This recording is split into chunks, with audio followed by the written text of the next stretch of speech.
Last problem, example 3 story problem. I like this problem. I like these problems. This is a perfect example of why what you're using can be why it can be useful. This is also why I really encourage you guys when you get into high school to take physics. This is a perfect example of what the physics class does with experimentation, but also figuring out the math. The height of a diver above the water can be modeled by this. We can trust this. We're just going to use it. We don't have to figure out whether this is correct. We just need to solve it. H is the height in feet that they're jumping from, and T is the time in seconds. And we want to figure out the time it'll take for him to reach the water when he dives. So I'm going to draw a picture of what we're talking about up here in this space. So draw some water.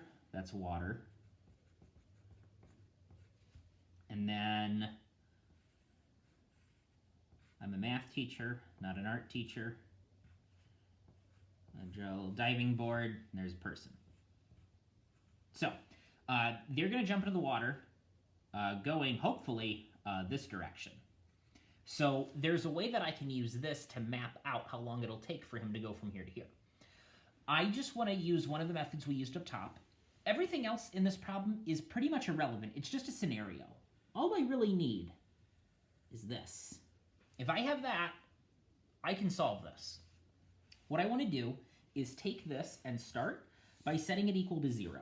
I'm going to do that over here. I'm going to write this as a negative 16 t.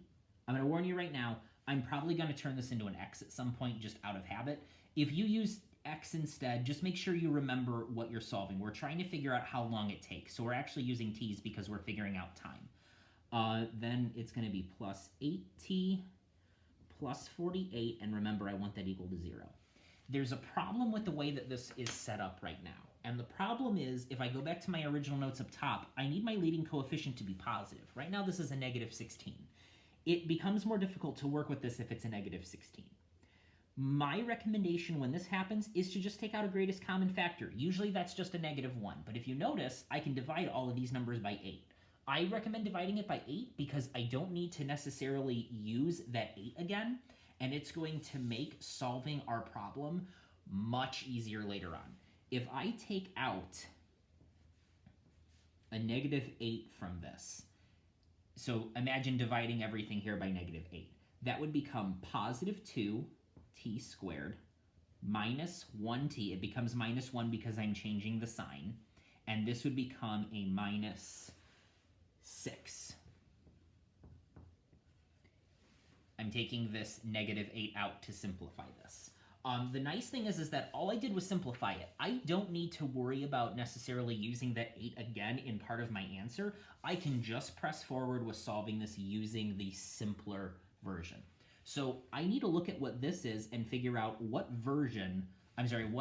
method I want to use to factor this. Unfortunately, it's going to be a box method because even after pulling out a greatest common factor, I'm starting with a number that isn't 1.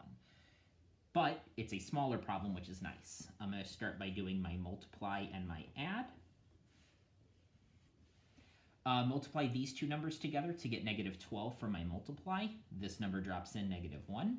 That's going to be negative 4 and positive 3.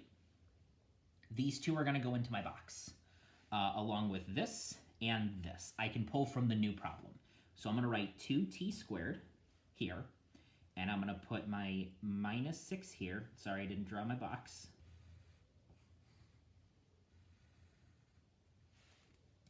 These, either one, just make sure you put a t with it. How in the same way we put x's up here for the negative 5 and positive 14.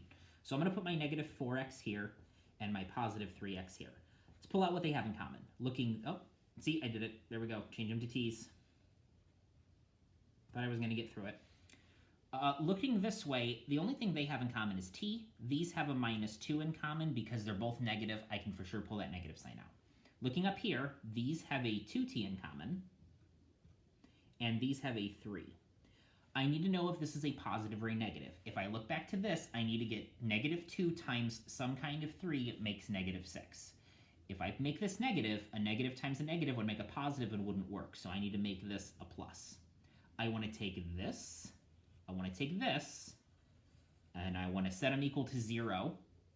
like I did over here once I took these box method problems and I plugged them in. So I'm going to start with my 2t plus 3 is equal to 0, and my t minus 2 is equal to 0. You don't necessarily have to keep these in parentheses every time because I know that you're just going to solve them by the 0. Here I'm going to subtract 3 from both sides, get 2t is equal to negative 3. Here t is going to equal negative 3 over 2. Over here, where it's a little bit easier, plus 2, I'm going to get t is equal to 2. I have two answers. Here's the issue. Only one of these is going to make sense because it can't take two different times for this diver to jump down and hit the water.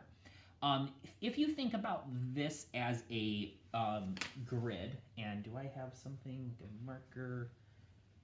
Yes, I do. Okay, so imagine if this picture is on a graph where this is the y-axis and this is the x-axis.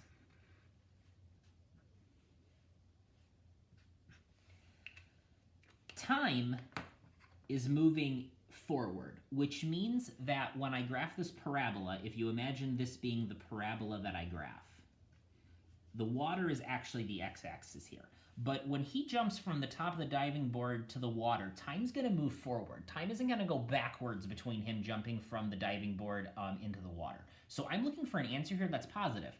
Negative 3 over 2 doesn't make sense for how long it's going to take to do something, because if you're taking time to do it, time's going to pass. You're not going to go backwards. So this answer, if you ever have a negative answer, it doesn't work, and you're always going to get at least one negative answer.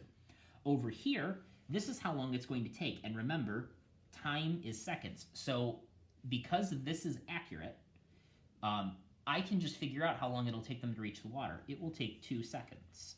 If you're wondering why this works and why these numbers are what they are, this is exactly what you would do in high school physics. You would figure out, based on the scenario that they give you, how to figure out this problem, and then you would use this information from my class to check it and solve it. So if you're interested about how this works for this scenario, that's why I really recommend that you take physics in high school.